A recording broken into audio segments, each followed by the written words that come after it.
کسی میں حد سے زیادہ گرمی خشکی ہونا، حد سے زیادہ گرمی تری ہونا، حد سے زیادہ سردی خشکی ہونا، حد سے زیادہ سردی تری ہونا، یہ ہو گئے معتدل غیر حقیقی کی دو قسمیں. ان کے جا کے آگے 8 قسمیں ہوگی، اور ہم نے پورے 8 کے پڑھے. الحمدللہ وکفا والصلاۃ والسلام علی من لا نبی بعد، اما بعد. میں ہوں حکیم محمد حنیف خان اور آپ دیکھ رہے ہیں ہمارا یوٹیوب چینل. کل ہم نے سبق میں معتدل حقیقی اور معتدل غیر حقیقی کے متعلق کہا تھا کہ معتدل حقیقی وہ ہے جن میں عناصر اربعہ برابر سطح پہ ہو، مطلب نہ اس میں زیادہ گرمی ہو، نہ زیادہ سردی ہو، نہ زیادہ خشکی ہو، نہ زیادہ تری ہو، ہر لحاظ سے وہ برابر ہو. اور یہ انسانوں میں سوائے انبیاء علیہ السلام کے اور کسی کی بھی نہیں ہو. اس کے علاوہ جو معتدل غیر حقیقی ہے، یہ وہ نبض ہے جو خارج میں جس کا تصور موجود ہو، مطلب کسی میں صفرا کی زیادتی، کسی میں بلغم کی زیادتی، کسی میں سودا کی زیادتی، کسی میں غم کی زیادتی. آج ہم اس موضوع پہ ہمارا دوسرا سبق ہے، اسی موضوع پر مزاج معتدل غیر حقیقی کی آگے جا کر دو قسمیں، معتدل غیر حقیقی کی آگے جا کر دو قسمیں بنتی ہے. ایک کو اطباء نے فرض کیا معتدل فرضی، اور دوسرا معتدل غیر فرضی. جو معتدل فرضی ہے اس کی تعریف مختصر یہ ہے کہ خارج میں آپ نے وہ کسی چیز کے لیے فرض کیا گیا ہو، جیسے کہ شیر کے لیے آپ نے حرارت کو فرض کیا گیا کہ جو شیر ہوگا اس میں گرمی ہوگی، اور خرگوش کے لیے ہم نے خارج میں کیا فرض کیا ہے؟ سردی فرض کی ہے کہ خرگوش کی مزاج میں ہمیشہ کیا ہوگی؟ سردی ہوگی. تو معتدل غیر حقیقی کے آگے جا کر معتدل غیر حقیقی فرضی کی آگے جا کر 8 قسمیں بنتی ہے. اور یہ 8 قسمیں ان کی تھوڑی سی مشکل ہے، اتنی مشکل نہیں، تھوڑی سی معمولی تدبر چاہتی ہے. اس کے بعد انشاءاللہ انسان اگر انشاءاللہ تھوڑا سا سوچ لے تو اللہ پاک آسان فرما دیتا ہے. پہلی قسم ہے معتدل نوی بالقیاس الی الخارج. یہ اس کی عربی ہے، اور اس کی مختصر اردو یہ ہے کہ یہ وہ مخصوص مزاج ہے جو مرکبات میں سے کسی نوع کو حاصل ہوتا ہے، جیسے کہ انسان کا مزاج باقی مخلوقات کے مقابلے میں، حیوانوں کے مقابلے میں آپ کسی کی بھی لے سکتے ہو، جنات کے مقابلے میں انسان کا مزاج الگ ہے. تو یہ معتدل نوی بالقیاس الی الخارج ہے. اس کی دوسری قسم ہے معتدل نوی بالقیاس الی الداخل. وہ خارج میں تھا، یہ داخل میں ہے. خارج میں انسان کا مزاج جتنے بھی خارجی مزاج جو ہے ان میں سے الگ تھا.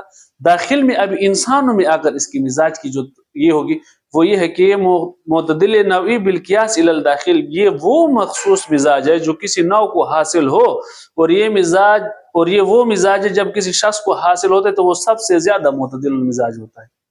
مطلب اس کی مثال مختلف انسان ہیں، ان کے مختلف مزاج ہے، اور جب یہ ایک مزاج ایک شخص کے لیے خاص ہے، اور جو مزاج اس کے لیے خاص ہے یہ اپنے مزاج میں خاص ہوگا بنسبت بعضوں کے. اس کے اوپر بالفرض اگر کوئی صفراوی ہے، اس کے اوپر اگر سودا کا غلبہ ہوگا تو وہ اس کا مزاج تو اس کے لیے وہ نقصان دہ ہوگا، کیونکہ مزاج اس کا صفراوی ہوگا، غلبہ سودا کا ہوگا، ظاہر بات ہے اس کے لیے خراب ہوگا. تیسری مثال ہے معتدل صنفی بالقیاس الی الخارج. یہ وہ مخصوص مزاج ہے جو کسی نوع کے ایک صنف کو دوسرے صنف کے مقابلے میں حاصل ہوتا ہے. مطلب اس کا مختصر اور عام خلاصہ یہ ہے، ہمارے عرف عام میں، یا ہم عرف عام میں کہتے ہیں کہ دنیا گول ہے،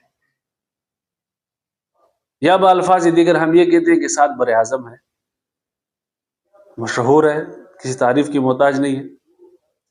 ان میں سے ہر بر اعظم کے جو انسان ہیں ان کے مزاج مختلف ہوتے ہیں. پھر ایک ہی بر اعظم میں مختلف المزاج لوگ ہوتے ہیں. جیسے کہ اس کی مثال بر صغیر ایشیا میں بر صغیر بہت بڑا خطہ ہے. بر صغیر کے لوگوں کا مزاج الگ ہے، عرب کا الگ مزاج الگ ہے، حبشے کا اگر افریقہ میں ہم جائیں تو حبشے کا الگ ہے. پھر ان میں سے جو گرم علاقے ہیں ان کے مزاج الگ ہوتے ہیں، جو سرد مزاج ہوتے ہیں ان کے مزاج الگ ہوتے ہیں، جو گرم خشک علاقے ہیں ان کے مزاج الگ ہوتے ہیں، جو سرد خشک علاقے ہوتے ہیں ان کے مزاج الگ. تو یہ قسم ہو گئی وہ مزاج، یہ مزاج معتدل صنفی بالقیاس الی الخارج. چوتھی قسم اس کا معتدل صنفی بالقیاس الی الداخل. یہ وہ مخصوص مزاج ہے جو نوع کے کسی صنف کو حاصل ہو اور یہ مزاج سب کے مقابلے میں معتدل ہو، یعنی کہ عدل ہو. قادر اس کا اسم تفضیل ہے، کہ بھئی صنف میں تو باقی کو بھی حاصل ہے لیکن جس کو یہ مزاج حاصل ہے وہ اس میں سے کیا ہے؟ معتدل ہے۔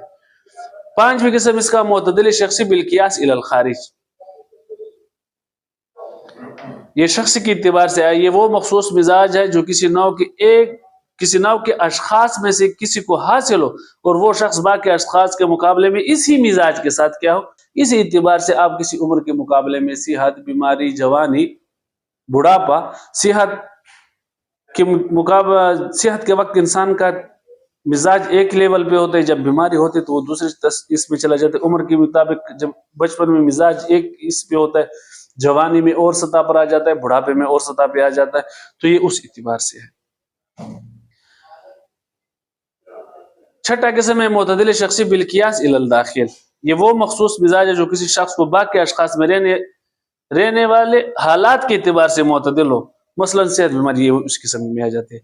معتدل عضو بالقیاس الی الخارج، یہ اس کا ساتواں قسم ہے، یہ وہ مزاج ہے جو کسی ایک عضو کو دوسرے عضو کے مقابلے میں حاصل ہوتا ہے، مثلا گوشت کا مزاج الگ ہے، ہڈی کا الگ ہے، چربی کا الگ ہے، اور اس کے علاوہ اللہ کا بھلا کرے یہ اعصاب، پھٹے وغیرہ جو ہے نا، عروق وغیرہ جتنے بھی سب کے مزاج الگ الگ ہے۔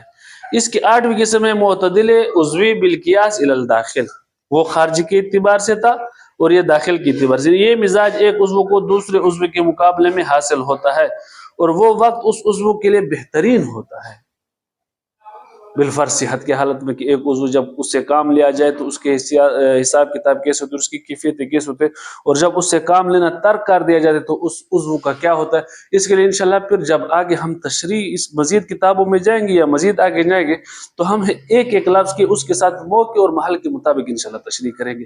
یہ 8 قسمیں تو ہو گئے معتدل غیر حقیقی کو، جو ہم نے 2 قسموں میں تقسیم کیا تھا، یا ہم نے علماء نے جو 2 قسموں میں تقسیم کیا تھا، ان 2 قسموں میں سے جو پہلا قسم تھا معتدل فرضی، ان کی ہو گئی۔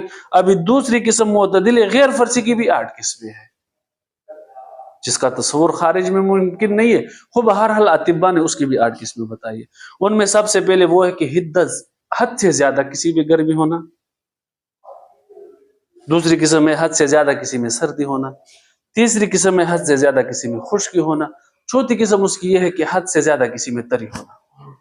پھر ان کو پھر مرکب کر کے کسی میں حد سے زیادہ گرمی خشکی ہونا، حد سے زیادہ گرمی تری ہونا، حد سے زیادہ سردی خشکی ہونا، حد سے زیادہ سردی تری ہونا، یہ ہو گئے معتدل غیر حقیقی کی 2 قسمیں۔ ان کے جا کے آگے 8 قسمیں ہوگی اور ہم نے پورے 8 کے پڑھے۔ انشاءاللہ اللہ نے چاہ زندگی رہی اور زندگی نے وفا کی تو انشاءاللہ ہم آپ کے ساتھ ملتے رہیں گے یوٹیوب کے توسط سے۔ آپ نے ہمارے چینل کو لائک، شیئر اور سبسکرائب کرنا ہے، اور انشاءاللہ ہم نے مختصر مگر اہم ویڈیو اب تک پہنچانا ہے۔